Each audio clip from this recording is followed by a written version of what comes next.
She stood in the rain outside the wedding venue, watching her fiancé embrace another woman through the glass doors. 8 years of sacrifice reduced to nothing. The guests whispered, calling her the abandoned bride. But they didn't know about the mortgage she paid, the debts she cleared, the family she held together while he climbed his way up. If you enjoy stories of betrayal and cold justice, subscribe now. Her hands stopped trembling. This wasn't heartbreak anymore, it was calculation. But this wasn't how it all began. Emily grew up believing love meant sacrifice. At 16, she moved from her grandmother's countryside home to the Chen family mansion as their long-lost daughter. But the title meant nothing. Her adoptive sister, Lily, raised in luxury, made sure of that. "Don't touch that vase, country girl, it costs more than your entire village." Lily's voice dripped with contempt at every family dinner. Emily's adoptive father barely looked at her. "You're a Chen by blood, but Lily earned her place here. Remember that." She swallowed it all. When she met Marcus at university, she thought she'd finally found someone who saw her worth. He was charming, ambitious, from old money. He promised her the world. "You're different from them, Emily. You're real." His words felt like oxygen after years of drowning. She didn't notice how he never defended her when his mother called her that village project. She didn't see the pattern when he borrowed money for his first business venture, promising to pay her back. $20,000 from her grandmother's inheritance, gone into his dream. "It's our future, babe. Trust me." She trusted him through 3 more loans, through missed anniversaries because he was networking, through holidays spent alone because his family didn't think she belonged at their table. Emily worked 3 jobs while finishing her design degree. Mornings at a cafe, afternoons freelancing, nights as a gallery assistant. Her hands ached from holding coffee cups and sketching jewelry designs until 3 a.m. Meanwhile, Marcus built his reputation with her money, her contacts, her silent support. "Can you cover rent this month? The investment is about to pay off, I swear." She covered rent for 18 months straight. When Lily announced her engagement party, Emily wasn't invited. She found out from social media, seeing photos of Marcus laughing with her adoptive family, his arm around Lily's shoulders. Too friendly, too familiar. "It's just networking," he explained when she asked. "Your sister has connections I need. Don't be insecure." Insecure. The word stung worse than a slap.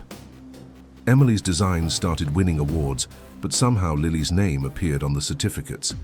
When she confronted her father, he sighed like she was being difficult. "Lily represents the family better. You understand, don't you? This is for the Chen reputation." She understood perfectly. She would always be the blood daughter they wished they'd never found. The wedding invitation arrived on the worst possible day. Marcus and Lily, 2 months away. Emily stared at the gold-embossed card, her own address printed neatly at the top because she still shared an apartment with Marcus.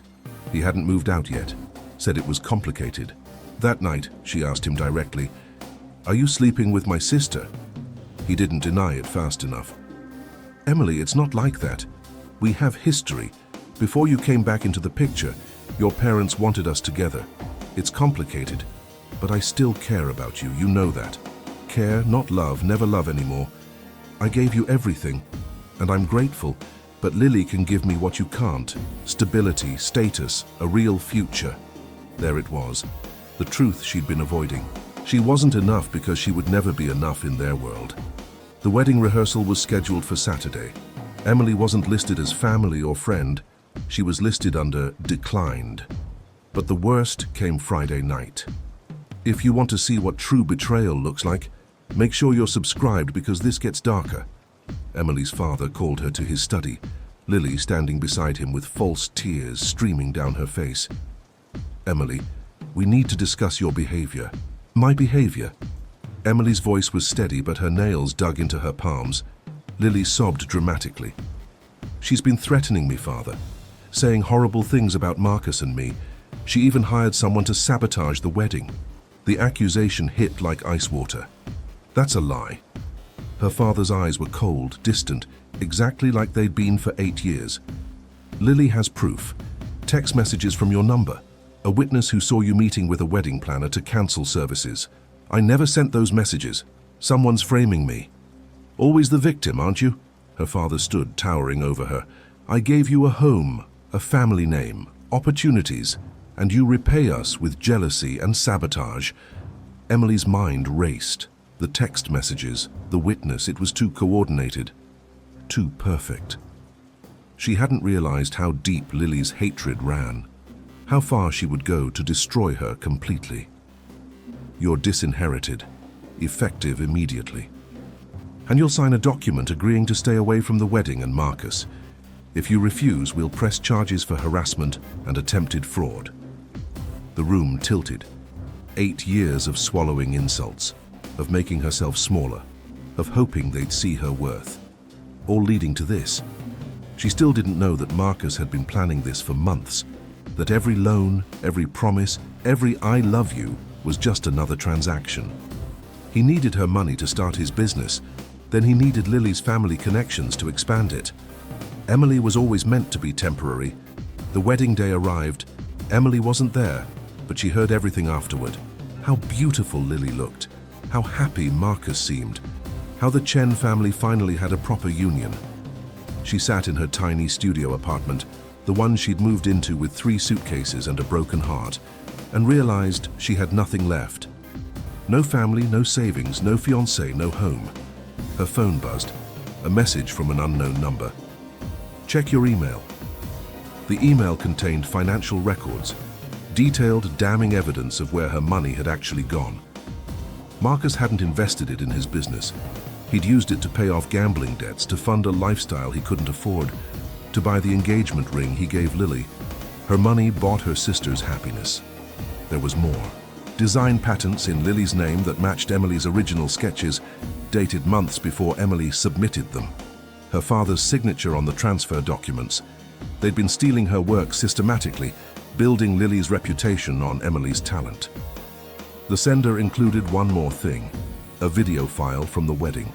Marcus and Lily arguing in a side room, not knowing they were being recorded. She actually believed you loved her, Lily laughed. God, Marcus, you're a better actor than I thought. Easy when she's that desperate. Country girls are always grateful for attention. Daddy's already transferring her trust fund into my account. She'll never know it existed. By the time she figures anything out, we'll be untouchable. Emily watched the video 3 times. The pain crystallized into something harder, colder, something that thought 5 moves ahead instead of crying. She still didn't know who sent her this information. A mysterious benefactor. A guilty conscience from inside the Chen family? It didn't matter. What mattered was what happened next. Emily opened her laptop and began researching. Corporate law, intellectual property rights, financial fraud. She learned that her grandmother's inheritance had been larger than she'd been told, that her mother, before dying, had left assets in Emily's name that her father controlled until she turned 25. She'd turned 25 in 3 months. She also learned that Marcus's company, the one built on her money and her designs, had been courting investors. Big ones.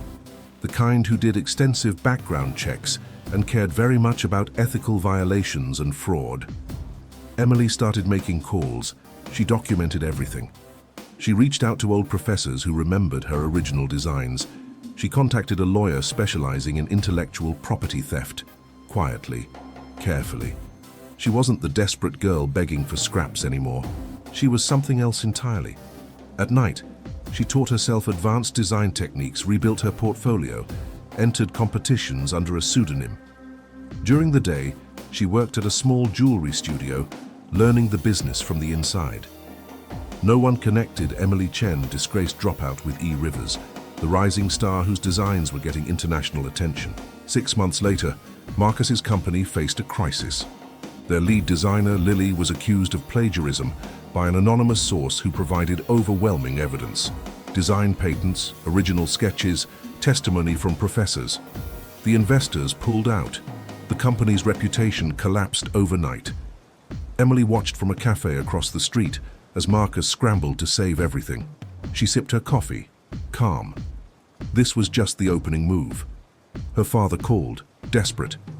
"Emily, please, if you have any evidence that can help Lily, Any way to prove these accusations are false? Why would I help the family that disowned me? Her voice carried no anger, just fact. We can fix this, reinstate you, give you what you're owed. I don't need you to give me anything anymore. I already took it. The line went dead. By the end of the week, the financial fraud came to light. Marcus's gambling debts, the misappropriation of funds, all of it exposed. Lily's complicity was undeniable. The Chen family's reputation crumbled as investors and partners fled. Emily's 25th birthday arrived. She claimed her inheritance, all of it, including assets her father had hidden. She bought her grandmother's old house in the countryside and renovated it into a design studio. Small, independent, hers. E. Rivers was offered a contract with a major international jewelry house. She accepted, on her terms. No compromises, no sacrifices for anyone else's dream. Marcus tried to contact her once, months later. A pathetic message about making mistakes, about still caring. She blocked him without reading past the first line. He wasn't worth her anger anymore. None of them were. Emily stood in her studio, surrounded by her designs, her success, built entirely by her own hands. No family name to hide behind, no man to prop up, just her talent, her resilience, and the cold satisfaction of knowing they'd underestimated her. She'd learned the most important lesson. The people who should have protected her had been her greatest threat, but she'd protected herself in the end, quietly, strategically, completely. Her phone buzzed. A message from Lily. "Please, we're losing everything. You won." Emily deleted it. This wasn't about winning. It was about refusing to lose anymore. She returned to her sketches, designing a new collection, something bold. Something that looked nothing like the girl who used to beg for acceptance. Outside, snow began to fall. Emily watched it through her window, thinking of her grandmother, of the girl she used to be, of the woman she'd become. She didn't need their love anymore. She didn't need anyone's validation. She had something better. She had herself. And that was enough.